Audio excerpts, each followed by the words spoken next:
Pakistan cease fire मामला, भारत की विदेश नीति पर उठ रहे सवाल। आखिर दुनिया ने भारत का साथ क्यों नहीं दिया? क्यों क्वाड के देश ने चुप्पी साध ली?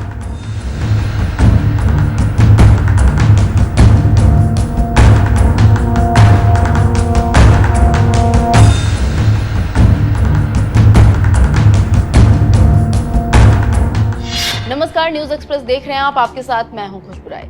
भारत पाकिस्तान के बीच चले युद्ध के बाद सीज फायर है और अब क्या पाया और क्या खोया, इस पर राजनीति गरमाई हुई है। इस पर भारत काफी अलग थलग पड़ा हुआ है, क्योंकि इस युद्ध में भारत की तरफ से कई ऐसी ब्लंडर मिस्टेक्स हुई हैं जिसकी भरपाई होना मुश्किल है, क्योंकि भारत शुरुआत से ही गलतियां करता रहा और अब दो विदेशी मामलों के जानकार जैसे ब्रह्मचिलानी, सुशांत सिंह सुब्रमण्यम और भी कई ऐसे नाम हैं जो आलोचना कर रहे हैं। सोने पे सुहागा तो ये है कि 2 दिन पहले विदेश मंत्री जयशंकर का एक बयान सामने आता है और बीजेपी यही बयान से फंसती हुई नजर आ रही है कि हमने पाकिस्तान को फोन करके बता दिया था कि हम हमला करने वाले हैं। इसको लेकर देश में गुस्सा है, हर कोई बीजेपी और मोदी पर सवाल उठा रहे हैं। लेकिन इन सब के बीच बात इस पर ज्यादा हो रही है कि आखिर भारत के साथ इस मुश्किल घड़ी में दुनिया के देश क्यों नहीं खड़े हुए?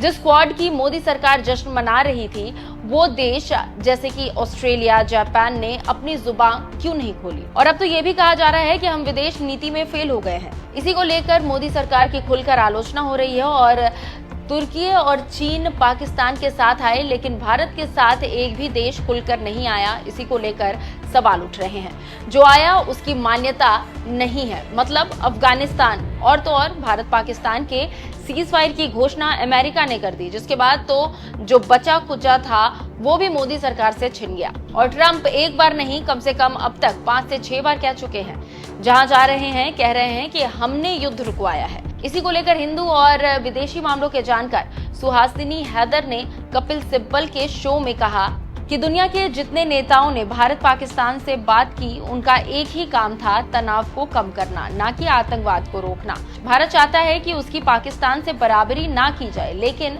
दुनिया के देश दोनों को एक तराजू में तौल रहे हैं। भारत के साथ अमेरिका का 140 अरब डॉलर का व्यापार है और पाकिस्तान के साथ 10 अरब डॉलर का। तब भी ट्रंप ने दोनों देशों को एक साथ रखा। तो आप समझ सकते हैं कि कैसे दुनिया के देश भारत को ट्रीट कर रहे हैं। इसलिए अब नेहरू की पॉलिसी और अटल की विदेश नीति की चर्चा होने लगी है। कहा जा रहा है कि भारत को अब नेहरू की नीति पर चलना चाहिए।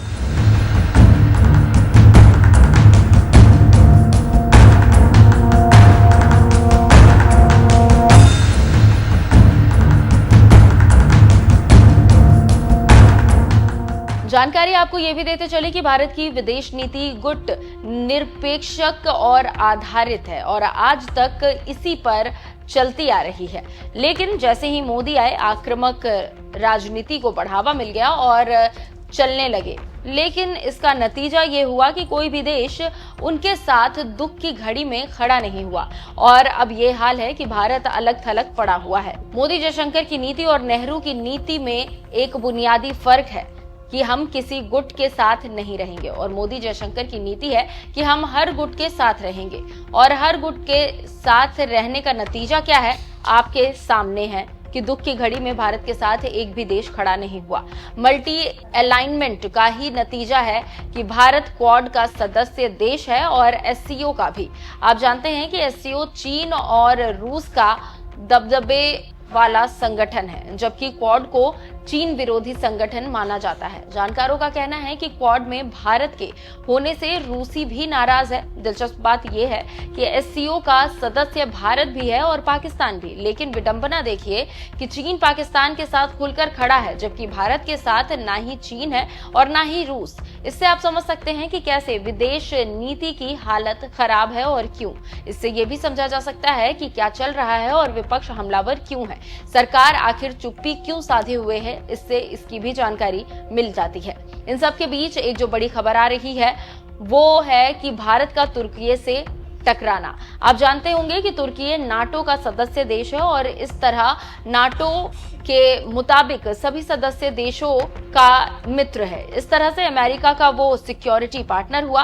अमेरिका की भारत के साथ रणनीतिक, आर्थिक और रक्षा साझेदारी है, जबकि पाकिस्तान में अमेरिका ने उस व्यक्ति को मारा था जिसने न्यूयॉर्क में हमला किया था।